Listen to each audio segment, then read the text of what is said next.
Okay, let's talk about setting up the guillotine or guillotine from the butterfly guard attacks. So when we get our shoulder clamp, normally we're going to recede to our back and our side and attempt to attack. So from here, let's just rotate. Because my shoulder, this way, because my shoulder is trapped underneath to a certain degree and my elbow is trapped underneath, I don't have the option of a guillotine. If I were to like let go and try to, it just doesn't exist, right? But when we get here and I've tried to attack, I've tried to sweep, I've tried to attack the reverse arm lock, I've tried to sweep and just shit's not going right. I can't move the person the way I want to. I'm gonna use the butterfly hooks and I'm gonna use the frame on the neck to sit myself back up. So I'm gonna go like this. At the same time, I'm going to be clamping down as much as I can on the shoulder. And that's my cue. If his head drops below my shoulder line, I can attack the guillotine. If his head is up here, I don't attack. If I were to do this right now, I just gave him an arm triangle potentially, right? If he knows how to pass the butterfly guard with pressure, he's gonna take advantage of this and immediately get into a strong attack. So I'm here, I'm still holding my chin. Let's turn a little bit. I'm making sure to create this vice with my shoulder and my ear, hold my chin, and I'm gonna rotate down to try to get his head below my shoulder. Now let's turn back. When I feel this happen, I don't want to release exactly.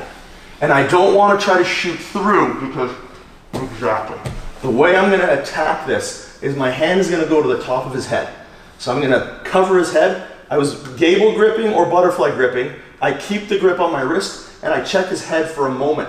Now I release and I shoot the guillotine.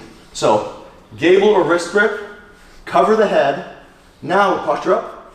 By the time he does, he's cooked. When I shoot my hand through, you'll also notice that Rory has to keep his hand there.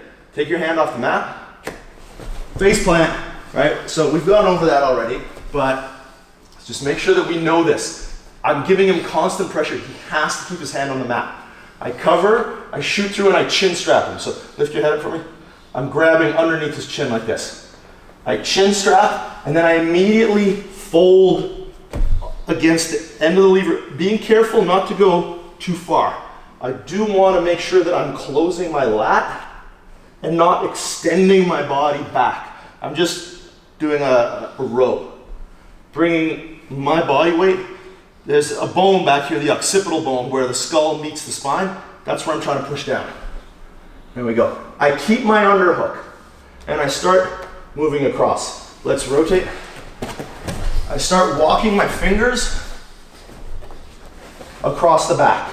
If he stays strong with his arm, I'm not necessarily going to attack the guillotine unless he's bringing his elbow back. Basically what I'm looking for is anything other than him covering my shoulder. If he continues to cover my shoulder, I don't worry about the guillotine. Let's turn. Scoot down towards the wall, please. If he's going over my shoulder, I grip the lat, I turn, I fall to my shoulder, I take him over. Yeah, easy sweep. But as far as attacking the guillotine goes, I've got the chin strap, he hasn't covered my shoulder. Exactly, I'm moving, I release and I go high elbow. So my hand is gonna go from gripping the chin to slightly moving past so that my forearm is on his windpipe and my thumb, rule of thumb, credit to Ryan Hall for that phrase, rule of thumb, excuse me, right against the side of their neck so that your thumb is covering the artery. Gripping the back of your hand, throwing the elbow up over the shoulder. Important that I'm not trying to do this with shoulder mobility, but that I'm pushing my hands towards my chest and turning to create the angle. Again, I'm not saying it's wrong to do this if you can, but it's more powerful to do it this way. It closes your arm to your body better, and if you're not super flexible in your shoulders, if you're not one of these people, then you can still turn your body to get your elbow high. So, find myself here, I've got the chin strap, I'm moving across, yeah. Anytime the elbow drifts back, we go to the guillotine.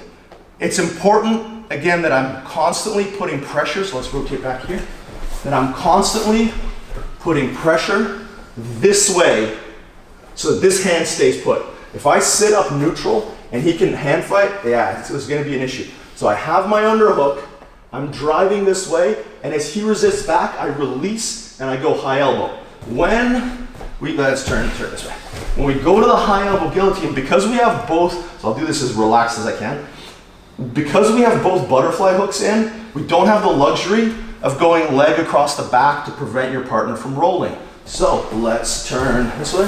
What's going to happen, closer to the wall here. What's going to happen is when I shoot to the high elbow, he's gonna roll. I've got to follow him into that vegan mount. My elbow has to go over his shoulder. If I keep my wrist trapped on his, yeah, you're gonna end up here, and it's gonna be very hard to finish unless you're quite strong. So, elbow over top, hip in, and arch your back. So I'm basically trying to like fuck a hole in his chest while I arch my shoulders back. All right? Fantastic. But you're paying for the sight. You gotta know who I am at this point. All right. So, initial attack. Fails both directions. I sit my partner up. If I get his head down, I cover his head, chin strap, arm slips out, we fall. Vegan mount, elbow goes over the shoulder, and finish on the guillotine. All right, really good attack. Just again, you gotta be aware of that critical point where you have to be covering posture, and then when you go to attack the actual chin strap, you may never get the high elbow guillotine. You may have to stick with the underhook, and when you use that underhook, you're just gonna flip your partner over, side control, mount. There's lots of follow-up attacks. That's gonna be something we go over in our guillotine control module, so check that out when we release it, and thanks.